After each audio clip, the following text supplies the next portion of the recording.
ఒక తండ్రి ఆవేదన ఇవాళ చూపించబోతున్నాను సార్. తండ్రి ఏం చెప్తున్నారు, అసలు ఆయన ఏం కావాలని కోరుకుంటున్నారు అనేది ఒకసారి విందాం సార్. కొడుకు సక్సెస్ అయ్యాడని తండ్రి ఆనందపడాలి, కానీ అదే సక్సెస్ తండ్రిని ఒంటరిగా చేస్తే ఆ తండ్రి ఏం చేయాలి?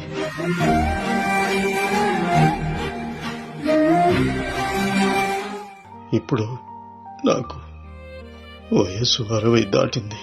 కొద్ది రోజుల కిందట నాకు హార్ట్ అటాక్ కూడా వచ్చింది. ఈ టైంలో నా కొడుకు నాతో ఉంటే చాలు అనుకున్నాను, కానీ నా కొడుకు తన జాబే ముఖ్యమని అనుకున్నాడు.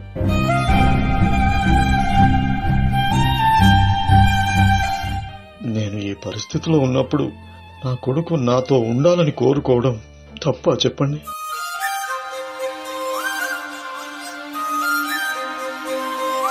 ఆఖరి చూపులకు కూడా నోచుకొని పరిస్థితులకు వెళ్ళిపోతున్నారు కొంతమంది. అదే సంఘటనలో అక్కడ జాబ్ తీసేశారు, ఏం చేస్తావు?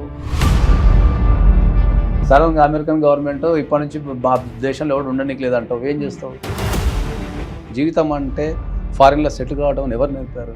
అంటే ఏదో కష్టం వచ్చినప్పుడు రావాలనే ఒక ఆలోచన అయితే ఉండాలి కదా. అది పిల్లలకి కష్టం వచ్చినప్పుడు రావాలంటే ఫస్ట్ జీవితంలో నువ్వు విలువలు నేర్పాలి కదా.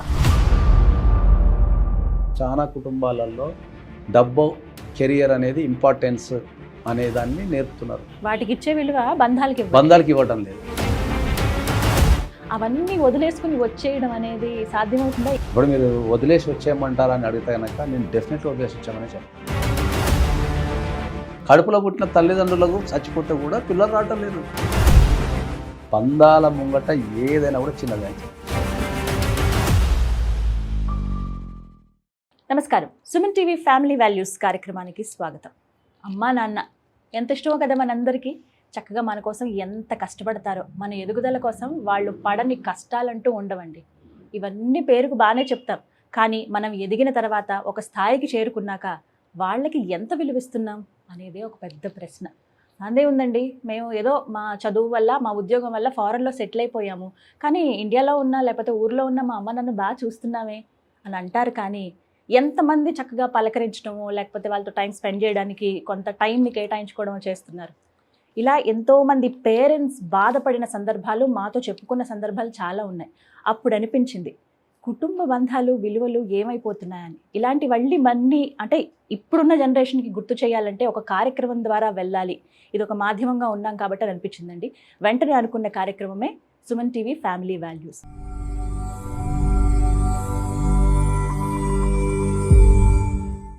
మరి ఇవాల్టి కార్యక్రమంలో ఒక అతిథి మనతో పాటు ఉన్నారు. వారే పూజారి నాగేశ్వరరావు గారు. ప్రముఖ న్యాయవాదిగా అలాగే సైలాజిస్ట్గా మనందరికీ బాగా పరిచయస్తులు వారు కుటుంబ విలువల గురించి ఏ విధంగా చెప్పి చక్కటి సలహాలు కూడా ఇస్తారు. ఆ బంధాలని మనం ఎలా పెంచుకోవాలి, ఎలా మన ఫ్యామిలీ రిలేషన్స్ని మనం కాపాడుకోవాలి అని చెప్పి ఇవాళ ఒక మంచి అంశం అండి. ఇది చాలామందికి కనెక్ట్ అవుతుంది. మీరు మొత్తం పూర్తిగా వీడియో చూడండి, డెఫినెట్గా కనెక్ట్ అవుతారు. చాలామందికి ఈ వీడియోని మీరు షేర్ చేస్తారు కూడా. ఇంకా ఆలస్యం చేయకుండా ఇవాళ డిస్కషన్ మనం స్టార్ట్ చేద్దాం. సార్ నమస్కారం. ఫ్యామిలీ వాల్యూస్ ఎప్పుడు చాలా బాగా చెబుతూ ఉంటారు మీరు. నేను కూడా కొన్ని వీడియోస్లో ఇలా చూశాను, ఒక సలహా ఇవ్వడం, ఆ సలహా ఇంప్లిమెంట్ చేస్తే నిజంగా సక్సెస్ అవుతుంది కూడా, బంధాలన్నీ నిలబడతాయి. అయితే ఈ పేరెంట్స్ విషయంలోనండి, ఇంతకుముందు నేను మాట్లాడినట్టు చాలా కథలు, ఇప్పుడు కేవలం ఒకటే నేను మీకు ఇవాళ వీడియోలో చూపించబోతున్నానేమో, కానీ ఎంతోమంది మా తల్లిదండ్రులు ఇలా ఉన్నారండి, లేకపోతే మా పిల్లలు ఇలా ఉన్నారండి అని చెబుతూ ఉంటారు. అందులో ఎక్కువగా మాట్లాడింది పిల్లల గురించి. అంటే పిల్లలు ఎదిగారని సంతోషించాలా, మాతో టైం స్పెండ్ చేయట్లేదని బాధపడాలని, అంటే ఒక మదన పడిపోతున్న కొంతమంది పేరెంట్స్ బాధలు విన్నా కనిపించింది. అంటే ఇలాంటివి మీరు ఎప్పుడన్నా విన్నారా? పిల్లలు పేరెంట్స్తో టైం స్పెండ్ చేయట్లేదు. ఇప్పుడున్న సమాజంలో అది వాస్తవం, మీరు చెప్పేది వాస్తవమే. ఎందుకంటే ఇప్పుడు పిల్లలు పేరెంట్స్తో టైం స్పెండ్ చేయడం అనేది వాస్తవం. కానీ ఇప్పుడు పేరెంట్స్ విషయానికి వస్తే సార్, చక్కగా పిల్లల్ని చదివిస్తారు, అంటే ఒక ప్రెస్టీజ్గా భావిస్తారు. పిల్లలు ఫారెన్లో చదువుతున్నారన్న, వాళ్ళని అక్కడ చదివించామండి, అక్కడ సెటిల్ అవుతాం అంటున్నారని చాలా గొప్పగా చెప్పుకుంటారు. అంతా బాగానే ఉంటుంది. వాళ్ళు వెళ్ళిపోతారు, అక్కడ సెటిల్ అయిపోతారు, ఎప్పుడో పండగకో పబ్బానికో వస్తారు, కొన్నిసార్లు రాని పరిస్థితి కూడా ఉంటుంది. కానీ ఇక్కడ పేరెంట్స్ పడే బాధ చాలా, అంటే అది ఎవరు నేర్పారు దాన్ని వాళ్ళకు? అంటే అది ఎవరి ప్రాబ్లంగా చూడాలి? ఎవరు నేర్పారు దాన్ని వాళ్ళకు? జీవితం అంటే ఫారిన్లో సెటిల్ కావడం ఎవరు నేర్పారు? అంటే ఏదో కష్టం వచ్చినప్పుడు రావాలనే ఒక ఆలోచన అయితే ఉండాలి కదా. అది పిల్లలకి కష్టం వచ్చినప్పుడు రావాలంటే ఫస్ట్ జీవితంలో నువ్వు విలువలు నేర్పాలి కదా. అర్థమైందా? కష్టానికి ఉన్న విలువ నేర్పాలి నువ్వు. ఒక కష్టం వచ్చినప్పుడు ఒక వ్యక్తి పక్కన ఉండడం నేర్పాలి, ఒక అవసరం ఉన్నప్పుడు ఉండడం నేర్పాలి కదా. నీ పెంపకంలో తప్పు ఉన్నప్పుడు నువ్వు పిల్లల నుంచి ఏం ఆశిస్తావు? ఓకే, ఇది మీరు చెప్పే మాట. ఎందుకు పంపిస్తున్నావు నువ్వు? నీ దేశంలో చదువు లేదా? అంటే ఈ దేశంలో చదువుకున్నాడు వాడు బాగుపడలేదా? మనం పిల్లలకు నేర్పాల్సింది విలువలు. అంటే మనం నిజాయితీగా ఉండటం నేర్పాలా, ప్రేమించడం నేర్పాలా, నిలబడటం నేర్పాలా, ఓకే, కష్టాలు వచ్చినప్పుడు మనం కాపాడుకోవడం నేర్పాలా. ఇది కదా మనం నేర్పాల్సింది జనానికి. ఏ జీవితానికైనా ఇవి ఉంటే కదా వాళ్ళ జీవితం పరిపూర్ణమయ్యేది. నీ జీవితంలో ఇవన్నీ లేనప్పుడు ఇంకా నీ పరిపూర్ణత ఏడుంది? ఇవాళ కూడా మీరు అన్నట్టు చాలా మంది చచ్చిపోతే కూడా రావటం లేరు. కడుపులో పుట్టిన తల్లిదండ్రులకు చచ్చిపోతే కూడా పిల్లలు రావటం లేరు, రకరకాల ఇష్యూస్ వల్ల. నేను 2 సంఘటనలు చూసినాను నా లైఫ్లో. రీసెంట్గా యూకే పోయినప్పుడు ఒక అబ్బాయి పోయి 9-10 సంవత్సరాలు అయింది, ఇంట్లో ఎవరు చచ్చిపోయినా రావటం లేడు. యూఎస్లో కూడా ఒక రావట్లే ఉన్నారు. నువ్వు ఏం నేర్పుతున్నారు మరి పిల్లలకి? పూర్తిగా చచ్చిపోతున్నాయి బంధాలన్నీ కూడా. అదే అంటున్నా నేను. ఇది ఇప్పుడు ఈ చెప్పే పాఠాల నుంచే కదా మన విలువలు నేర్చుకోవాల్సింది అంటున్నా నేను. ఇవాల్టి సుమన్ టీవీ ఫ్యామిలీ వాల్యూస్లో ఒక తండ్రి ఆవేదన విందాం సార్. ఎంతో ప్రేమగా, అంటే మన ఇంట్లో పరిస్థితి మామూలు చిన్న ఎగ్జాంపుల్గా చూసుకున్నా, మొక్కను చాలా చక్కగా పెంచుకుంటాం, బాగా పెరిగి పెద్ద అవుతుంది. అదే విద్యుత్ తీగలుగా అడ్డం వచ్చినప్పుడు ఖచ్చితంగా ఆ మొక్కని కట్ చేయాల్సిన పరిస్థితి. అవునంటారా కాదంటారా? ఇది ఉంటుంది డెఫినెట్లీ. ఆడ విద్యుత్ తీగలు వేసిన తప్పంట నేను. మీ పర్సెప్షన్ ఎలా ఉంది ఆలోచించే విధానం. కానీ ఒక తండ్రి ఆవేదన ఇవాళ చూపించబోతున్నాను సార్. ప్రతి కుటుంబాలలో ప్రతి తల్లిదండ్రులు పడుతున్న చాలా ఆవేదనలే చూద్దాం. దాని ఒకసారి ఆ తండ్రి ఏం చెప్తున్నారు, అసలు ఆయన ఏం కావాలని కోరుకుంటున్నారు అనేది ఒకసారి విందాం సార్.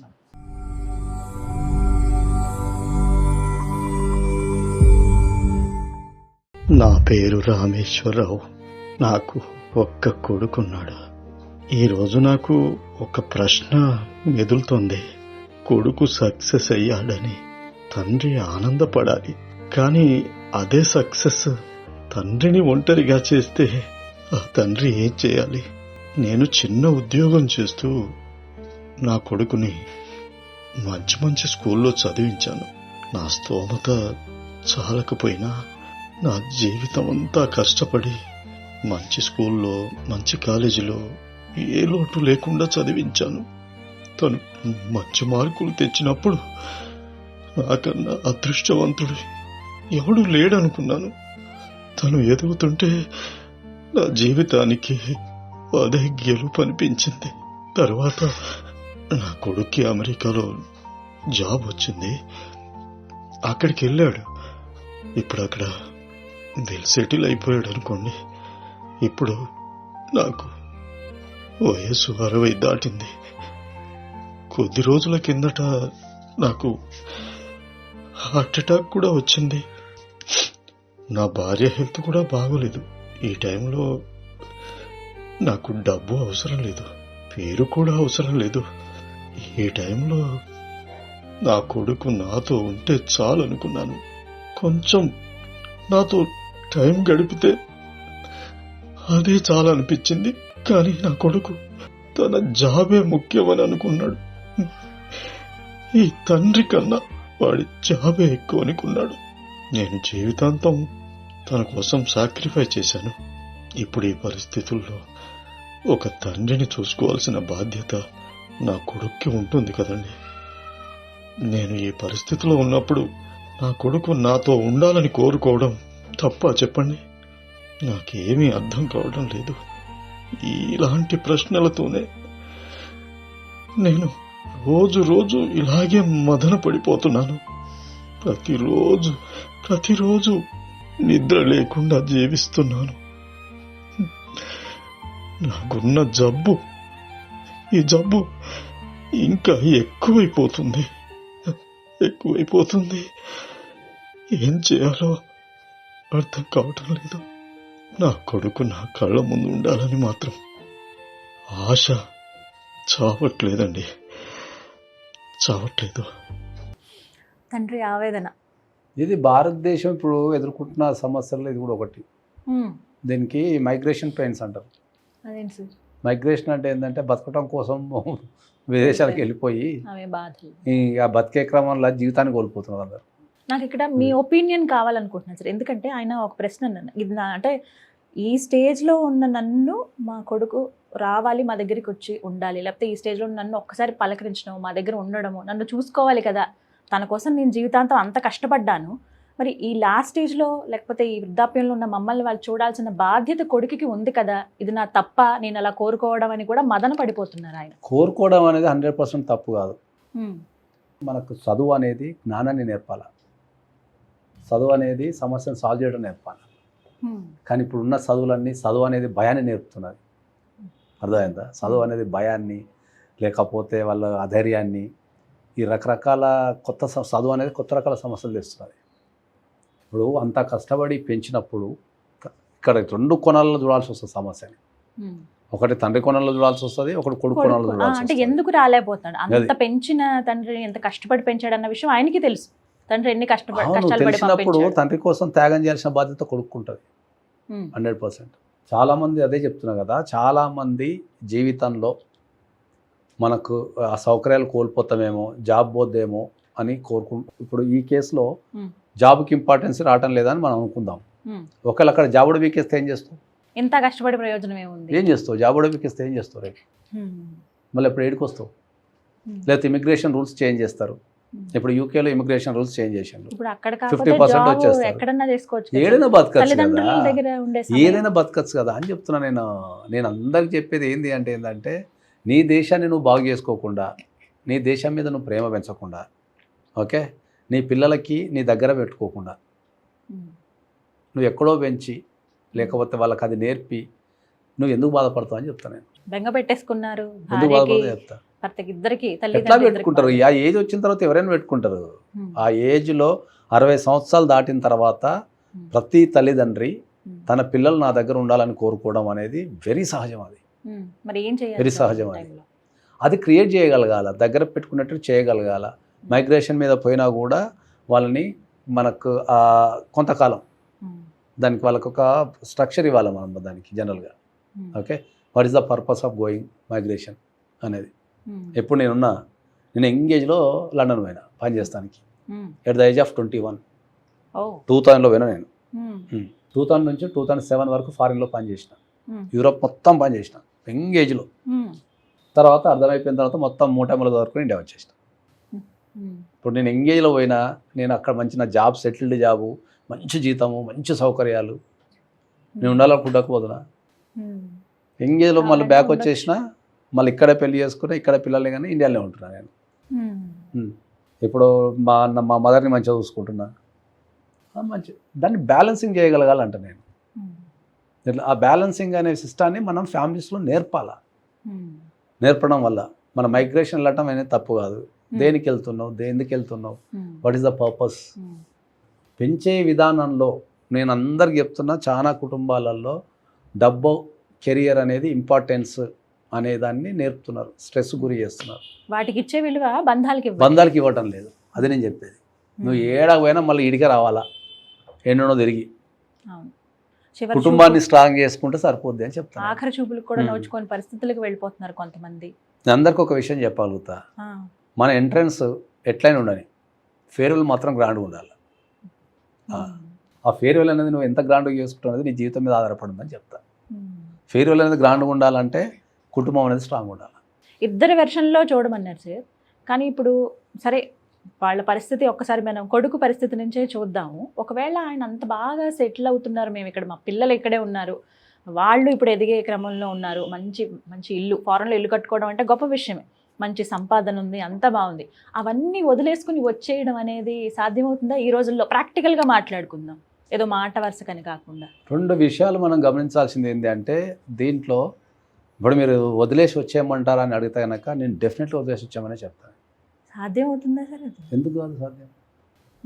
ఇప్పుడు 2 కోణాల్లో దీన్ని మాట్లాడితే డబ్బే ప్రధానం కనుక అయితే, మీరు ఇంతకుముందు ఒక మాట చెప్పారు కదా, ఫారిన్లో ఇల్లు కొనుక్కోవడం చాలా కళ అన్నారు కదా, హైదరాబాద్లో కొనమండి సార్ ఇల్లు, ఫారిన్లో అవసరం లేదు. వాళ్ళది గొప్పగానే చెప్తారు సార్. వాళ్ళు చెప్తారు, అక్కడ అమెరికాలో నువ్వు ఎంత కొన్నా 5 కోట్లకి ఇల్లు వస్తున్నది, జూబ్లీస్లో పోతే 20 కోట్లు చెప్తున్నారు. కాబట్టి నేను అనేది ఏంటంటే బంధాలను మించింది ఏది ఉండదు. బంధాలను మించింది ఏది, బంధాల ముంగట ఏదైనా కూడా చిన్నది అని చెప్తాను నేను.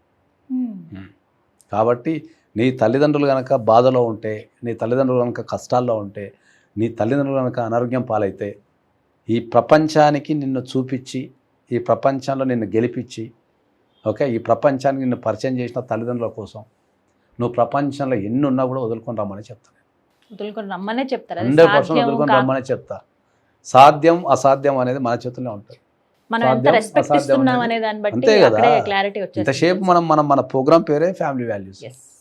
లాస్ట్కు ఎటు ఓటేసినా కూడా మనం ఫ్యామిలీ వాల్యూస్కి ఓటేయాలి. ఖచ్చితంగా అవే నేర్పించాలనే అదే ప్రయత్నంలో నేర్పించాలా? భాగంగా ఈ అదే కార్యక్రమం. నేర్పించాలా. అదే సంఘటనలో అక్కడ జాబ్ తీసేశారు, ఏం చేస్తావు?